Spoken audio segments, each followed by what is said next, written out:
Hey, sweet souls. Thanks so much for pressing the play button on this thing. I am in process of finishing up and wrapping up a reading I just did in my new tree house. That's the first reading I did in here.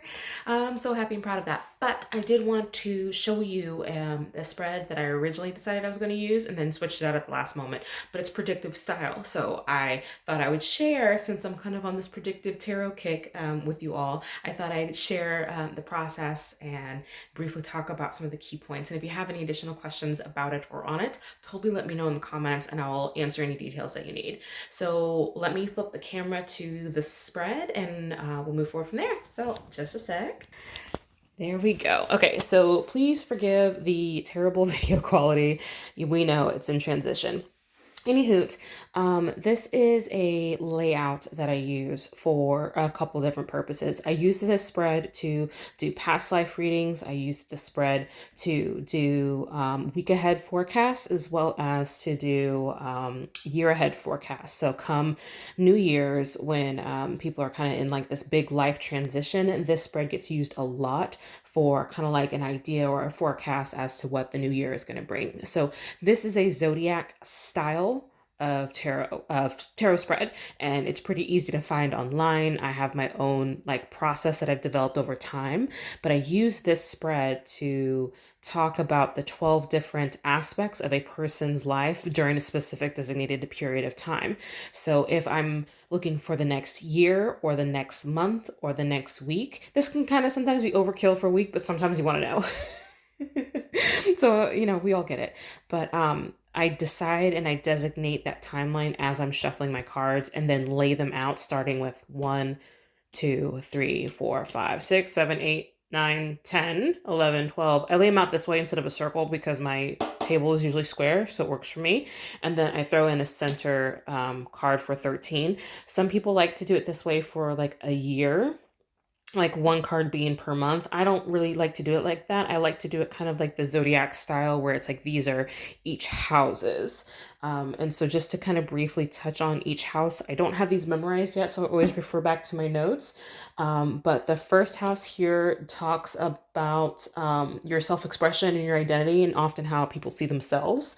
This second house is about personal income. So I generally read thinking about someone's finances for a specific period of time. The third house is about like communications, maybe family stuff sometimes shows up in here. The fourth one is talking often about like property and like domestic affairs, or maybe like the house, what's going on. Not in the household, but of the house, or maybe within the walls of the house. Sometimes, it'll show up that way as well. The sixth, oh, this is five. This is five.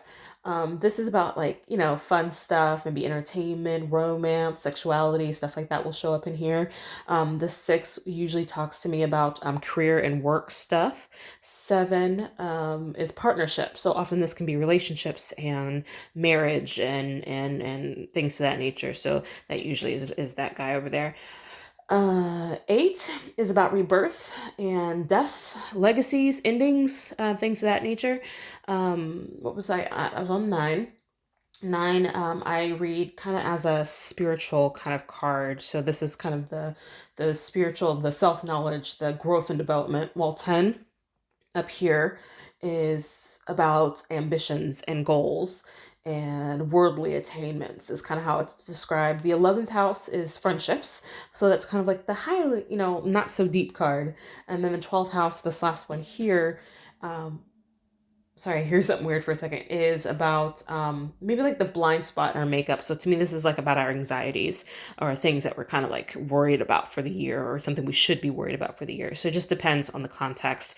I throw in the 13th card because this is kind of like the summary of the year, or summary for the timeline, the overall energy of the timeline. This kind of gives like the broad stroke. This can also be used as a signifier card depending on how you want to read it. But I find that this is a pretty nice, ugh, my knees hurt. Nice reading for We have racing going on outside. That's interesting. But this is a nice reading for understanding a timeline. And so if you're looking for something specific to happen within a timeline, this might be useful. One of these days, I'll totally show you how to convert this into like a past life reading. It's really interesting and fun to do. And I wouldn't mind showing you and sharing with you that little skill set.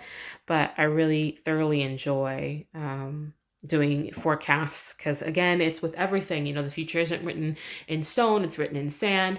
And so you can see in advance something that may be going on for you and maybe make decisions knowing that. So often I tell people to keep a copy of whatever this read was and make notes so that you can come back to it and reflect on it as the year progresses. If you do this with timing spreads as well, you can kind of narrow out the how like the overall makeup of the year is going to go. And it can be as detailed or as nuanced as you want it to be. So I thought I would share this little zodiac style spread. And if you have any questions on how it works, how it operates, let me know and I can totally work with you on it. Bye.